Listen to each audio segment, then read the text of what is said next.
দয়াময় প্রভুদেব সত্যনারায়ণ ফকিরি রূপে তালে ধীরে ধরে শোন বিপ্রে করে নারায়ণ শোনো মহাশয় কি কারণে কাঁদো তুমি বসিয়া হে তাই দিদি বলে কি হইবে বলিলে তোমায় ফকির বলেন বিপ্র ক্ষতি কি বা তাই বিপ্রে বলে মাগিয়া ভিক্ষা যাবৎকাল খায় আজ না পাইলে ভিক্ষা মিশে যায় ফকির বলে দিজ যাও নিজে ঘরে আমাকে করো পূজা দুঃখ যাবে ধরে ব্রাহ্মণ বলে নিত্য পুঁজি নারায়ণ তাহা বিনায় তা করিবে শেষ আচরণ হাসিয়া ফকির বলে শুনো দিজ বর পুরাণে কোরআনে কিছু নাই মতান্তর রাম ও রহিমে যেন নাই ভেদাভেদ তিনি জগতে এই দুই জানে বিহাভেদ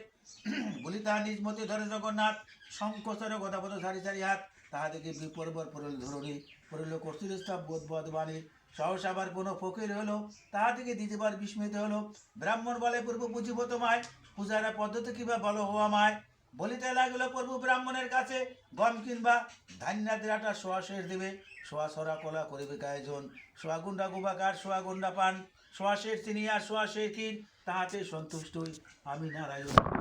চিনি আর ক্ষীরতে যার নাই শক্তি দুধ আর গুড় দিয়ে আমাকে করিবে ভক্তি বসিবে সকল ভক্ত করি এক মনে ভক্তি ভেবে করিবে অর্চনে পূজান্তে ভূত কথা শুনিবে যতনে বিশুদ্ধ হইয়া পূজা করবে শাস্ত্রের বিধানে সত্যবীর বলে সবে মাথে দেবে হাত নারীগণ বলিয়া করিবে প্রাণীপাত পুরুষাদলে বিপরে শাস্ত্রের বিধান সব কথা বলি হরি হলি অন্তদান ভক্তিভাবে অতি হরি শিশু কিছু ভিক্ষা করে হল উপস্থিত ব্রাহ্মণী শুনিয়া সবই আনন্দিত পুজোরত আয়োজন করে বিধিমতো ভক্তিভাবে পূজা করে নারায়ণের পথ প্রভুর কৃপাতে জল বিলে সম্পদ কাঠুরিয়া গণ সবাই বিস্ময় মানিল ভক্তিভাবে ব্রাহ্মণকে জিজ্ঞাসা করলো ব্রাহ্মণ তাদের চা বিধান যে দিল কাঠুরিয়া পুজো বলে বড় ব্যস্ত হলো সিন্নি কোদরা বিধি সহকারে দক্ষ দিল আনন্দ সকলের ঘরে ঘরে তারপর সদানন্দ সাধু একজন কাঠুরের সম্পদিকে হয়ে দৃষ্টমন জিজ্ঞাসা সব কথা জানিতে পারিল শুনিয়া সাধুর মনে ভক্তি জন্মেল সাধু বল অপরতল নাই অন্য ধনে কন্যা নাই তাই আমি পাই দুঃখ মনে যদি আমার ঘরে জন্মের কন্যা নারায়ণকে পূজা দেব আনন্দিত হইয়া এত বলে গেলে সাধু প্রতিজ্ঞা করিয়া যথাকালে জন্মকন্যা পরমা সুন্দরী নারায়ণের পূজার কথা গেলে সাধু ভুলি যথাকালে কন্যাটিকে বিবাহ যে দিল কতবার সাজাইল সপ্ত মধুকর জামাই শহীদ সাধু চলিল সত্তর দক্ষিণ পাটনায় নাম কলা নিধি সেই রাতের সদগর মিলাইলে বিধি রাজা সম্বসে থেকে তরুণী চাপিয়া বিপদ করে থেকে পূজা নাই দিয়া রাজার ভান্ডারের মাথা ধরা দিয়েছিল রাত্রি শেষে সাধু নৌকাপূর্ণ হলো স্বল্পে রাজা তার লুটপাট করে শ্বশুর জামাই রহে বন্দি কারাগারে রাজদেশে কোথাও তাদের কাটিবারে যায় পাত্র অনুরোধ তার প্রাণ ফিরে পায় বন্দি থেকে কারাগারে শ্বশুর জামাই কি কইব উভয় দুঃখের সীমা নাই এখানে সাধুর পর তার সুতা পতির বিলম্ব থেকে হয় চিন্তাম্বিতা সঙ্গতে বিনষ্টলে পড়িল দেখিতে দাসীবৃত্তে করে খায় পরের বাড়িতে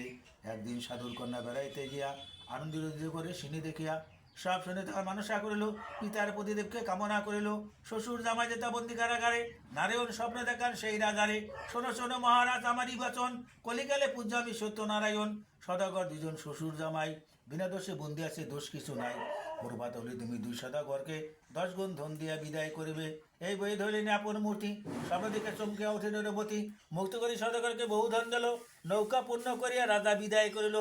বুঝিতে সাধুর মন সত্যনারায়ণ ফকিরে রূপ ধরে ধীরে দর্শন ফকিরে বলেন ও সদাগর ফকিরকে কিছু ভিক্ষা দিয়া যাও ঘর শুনি সদাগর তাকে অবহেলা করিল নৌকার সকল দ্রব্য ধুলা হইয়া গেল তাদেরকে সদাগর করে হায় হায় ধরলি লুটায় পরে ফকিরের পান অবশেষে ফকির তাকে কৃপা করিল ধনৈষগ নৌকশোক পরিপূর্ণ হলো উত্তর হইলে খালি সাধু করল কোলাহার সাধুর রমণী কন্যা শুনি কৌতূহল নৌকার সামরিত ভান্ডারে তলিয়া ছিন্নি করিল সাধু আনন্দিত হইয়া সকলে প্রস্তাব নিলে জোর হাত করে পোষার মাটিতে ফেলা সাধুর নন্দিনী তাহাদিকে নারীগণ কুপিত হলো জামাই সহিত নৌকা জলে ডুবাই দিল হা করে সবে পড়িয়া ভূমিতে শুনি সাধু কন্যা যা ডুবিয়া মরিতে হেনকলা দৈব মানে হইলা চম্বিত ছিন্নি ফেলে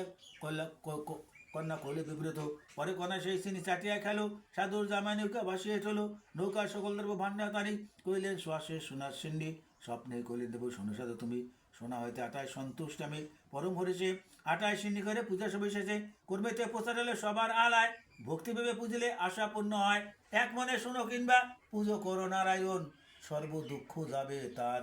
শাস্ত্রের বচন ওং বিষ্ণু নারায়ণায় নমঃ।